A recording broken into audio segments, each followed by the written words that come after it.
Welcome back. My 32 female life is in complete turmoil, and I have no one but you internet strangers to turn to for help. Here's some background info. For our 3rd year anniversary over a month ago, my husband, Troy, 31, invited our friend group over for a wine and dine night. I wasn't really sure if it was a good idea, but he insisted on having a party to celebrate us. I know it sounds disgusting, but at the time, all I kept thinking about was whether his best friend was going to show up. On a previous night where we all hung out, he was just giving me that look while he was dancing across the club, even mentioning for me to dance with him while Troy was throwing up in the bathroom. I did refuse to dance with him, but we've had too much to drink and he was just very hot with his buttoned-up shirt opened down to the last button. I knew at that instant, dynamics of our relationship had changed. I didn't know what I would feel seeing him at the party. I hadn't seen him since that night, and it had been a few weeks. I wanted to discuss about the moments that transpired between us and wanted to put it past us, I guess. Bit of backstory. Troy's best friend Mitch, 34, has known him for 20 years now, and I've known him since I've known Troy. But we've been platonic friends for the first 2 years of my relationship with my husband. Then after the wedding, it felt like Mitch was scared to lose his best friend to a wife, so he traveled with us almost anywhere we went, and brought with him countless amounts of random women since he doesn't like to settle down with one woman. My feelings towards him were nothing more than a friend, but ever since that night in the club, things changed. That night, after Troy gave me a toast about how much he loved me and how excited he was to have kids with me, I felt the embarrassment crumble me into pieces, and I excused myself to the guest bathroom to be able to regain composure. I was going to leave the bathroom when Mitch came after me, and what happened next wasn't entirely on today's to-do list. I felt so much pleasure I couldn't contain myself. It felt so exciting knowing that everyone else was outside while I was being hammered inside trying to be as quiet as possible. It went on for another 15 minutes when I heard a knock on the door. Then I heard Troy's voice calling my name, and the guilt instantly hit me. I pushed him away and pretended that I was fixing myself and went out a couple of minutes later, him following me 30 minutes after. We made sure Troy didn't notice anything. The worst thing about this whole thing is that it wasn't just that one time. 2 days ago, a week after the party, he came over when Troy was working out late. He came and we took our time with it until I heard Troy come inside the room and catch us in the act. My husband had a full-on breakdown in front of us while we were lying naked in our bed and trying to cover ourselves up. It was horrifying. But he quickly righted himself and got very angry very fast. He beat up Mitch and kicked him out of the house at 1 a.m. stark naked into the -5 degrees night. Then turned to me and said I'd be spending the night on the couch.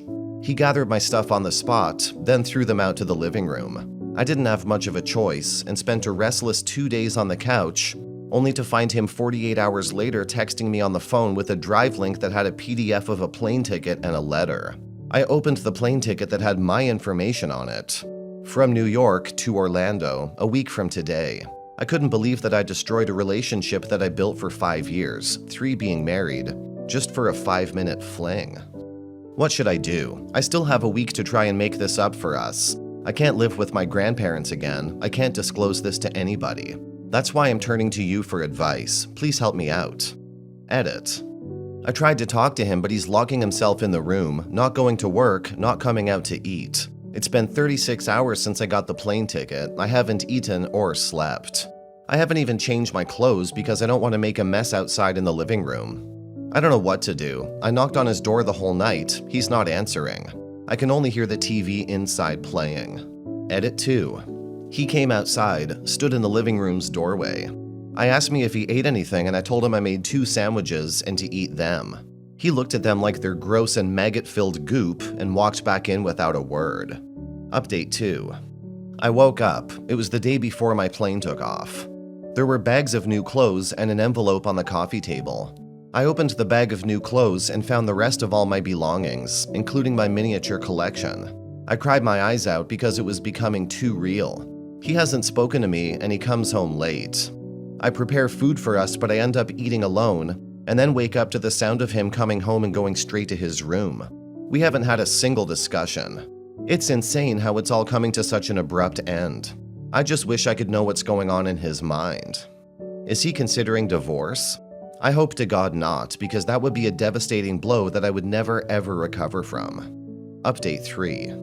It's been a month since I was forced to leave our shared home to go stay at my grandparents' place.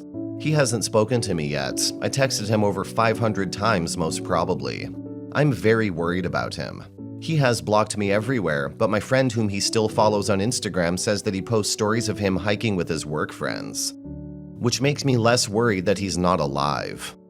Today, I received a big envelope, and when I opened, I found the divorce papers that I've been dreading all along, plus a letter. I haven't read it yet, and I haven't signed the papers yet either. Edit. I read the letter. It was heartbreaking. I couldn't keep reading it. He was expressing how he felt towards the whole thing. He was describing details of how much he loved me and our life together. It was 3 pages long, and I couldn't get past page 1. Edit 2. I finished the letter. He said he was going to take this time off work and focus on his well-being, and he's going to block me everywhere. He said I should sign the papers and send it back to our address, but I don't want to. I just want him back. I feel like shit for sleeping with someone else other than my husband. It wasn't supposed to happen. I did it. I did this to myself. I really can't live without him. Edit 3. It's been 4 days since I got the divorce papers. I signed them. Comments. Honestly, this situation is a complete mess. You cheated on your husband with his best friend, not just once, but multiple times. And then he caught you in the act. I can't even begin to imagine the pain and betrayal he's feeling right now. It's good that you recognize your mistake, but it might be too little too late. He's obviously devastated and has taken the step to file for divorce. At this point, all you can do is respect his decision. Give him the space he needs to heal, and perhaps seek therapy for yourself to understand why you made such a destructive choice. Cheating is never the answer, and it can have severe consequences. I hope you've learned from this experience and won't repeat the same mistakes in the future. This is a heartbreaking situation, and it's clear there are no winners here. Cheating is a betrayal that can shatter trust in a relationship, and it's even more complicated when it involves a close friend. It's unfortunate that it reached this point, but sometimes the damage is irreparable. The best thing you can do now is respect your husband's wishes. He has asked for a divorce, and it's essential to honor that decision. Focus on personal growth and self-reflection so you can understand why you made those choices and work towards becoming a better person. Seek therapy or counseling to help you navigate the emotional turmoil you're going through. I can't help but feel for both sides in this situation. Infidelity is a painful experience for everyone involved. It's clear that you regret your actions, but your husband is understandably devastated by the betrayal. It's good that you've signed the divorce papers. It's a step towards closure for both of you. Moving forward, take this as an opportunity for personal growth. Reflect on your actions and work on becoming a better person. Remember that healing takes time, and it's essential to respect your husband's need for space. Seek therapy or counseling to help you process your emotions and learn from this painful experience.